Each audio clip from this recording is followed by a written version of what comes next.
One way of conceptualizing yourself is that you're one speck of dust among 7 billion. And when you conceptualize yourself that way, you might think, well, what difference does it make what I say or do?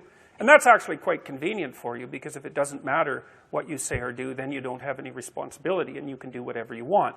The price you pay for that is a bit of nihilism, but if you don't have to shoulder any responsibility, that's a small price to pay. That's the underground motivation for nihilism. But the other way of looking at it, and this is actually the accurate way of looking at it, is that you're in a network. You're a node in a network. And so you can do a little bit of arithmetic very rapidly and just figure out how powerful you are. You know 1,000 people. You're going to know more than that over the course of your life, but let's say 1,000 for the sake of argument for now. They know 1,000 people. That means that you're one person away from 1,000,000 people and 2 persons away from 1,000,000,000 people. And you're the center of that network. And now the way networks work is that information propagates in a network manner. So don't underestimate the power of your speech. Now, you know, Western culture is phallogocentric. Let's say it. Okay, so we'll say, yeah, that's just fine. That's exactly what it is. It's predicated on the idea of the logos, that the logos is the sacred element of Western culture. And what does that mean? It means that your capacity for speech is divine. It's the thing that generates order from chaos and then sometimes turns pathological order into chaos when it has to. Don't underestimate the power of truth. There's nothing more powerful. Now, in order to speak what you might regard as the truth, you have to let go of the outcome. You have to think, all right, I'm going to say what I think, stupid as I am, biased as I am, ignorant as I am. I'm going to state what I think as clearly as I can, and I'm going to live with the consequences no matter what they are. Now, the reason you think that, that's an element of faith. The idea is that nothing brings a better world into being than the stated truth. Now, you might have to pay a price for that, but that's fine. You're going to pay a price for every bloody thing you do and everything you don't do. You don't get to choose to not pay a price. You get to choose which poison you're going to take. That's it. So if you're going to stand up for something, stand up for your truth. It'll shape you because people will respond and object and tell you why you're a fool and a biased moron and why you're ignorant. And then if you listen to them, you'll be just that much less like that the next time you say something. And if you do that for 5 years, you'll be so damn tough and articulate and able to communicate and withstand pressure that you won't even recognize yourself. And then you'll be a force to contend with.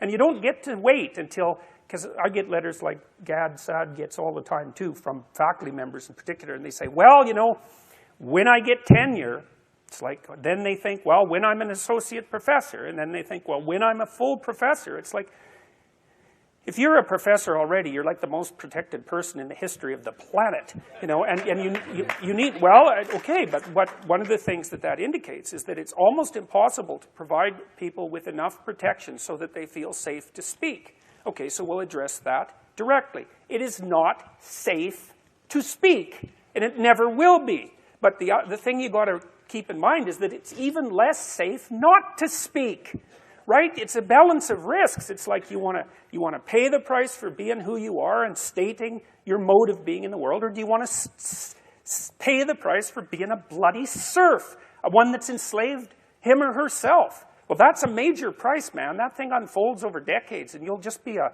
miserable worm at the end of about 20 years of that, right? No self-respect, no power, no ability to voice your opinions, nothing left but resentment because everyone's against you, because of course you've never stood up for yourself.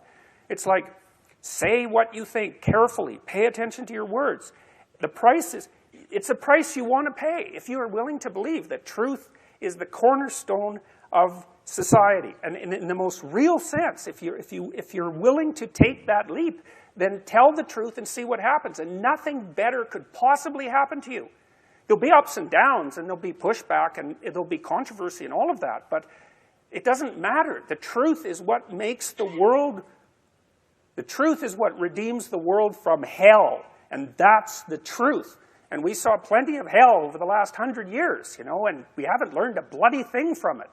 It's like, wake up, tell the truth, or at least don't lie. That's a start.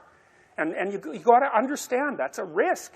But I have one more brief thing to say about that.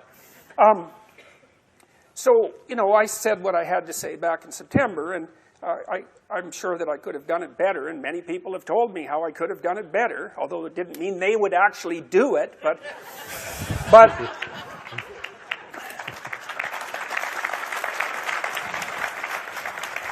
and, you know, my job was at risk, serious risk, for about 2 months, and it destabilized my family, who've been very brave about this. So, like, thumbs up to them, man. They've just stood by me. But here's the optimistic news, is the university has left me alone completely. I shook hands with the dean 2 weeks ago. We're on friendly terms. They don't want this to go any farther than it has already. The students were tremendously welcoming when I came back to teach in January. I haven't had a single negative incident at the university. And I've received thousands of letters from people all over the world, all of which have been in support. I've received 2 negative letters. That's it. 2. So the people have an inchoate longing to have the sort of thing that we're talking about articulated. And so don't be thinking you're alone. It's just that people can't talk, they're afraid to talk, or they don't know what to say. And those are real problems. So if you're reasonably articulate, like, start talking and sharpen yourself up. I mean, the enemy is a cloud. They're a cloud of gnats. They're only courageous in groups. They're only courageous in mobs. If you stand your ground and don't apologize and articulate things properly, they'll disperse around you like they're not even there. So most of it's illusion. So don't be afraid, but be afraid of the right thing. And the right thing you should be afraid of is not saying what you say, because that's the same as not being. And here you are, suffering away. You might as well be at the same time. At least then there's something to you.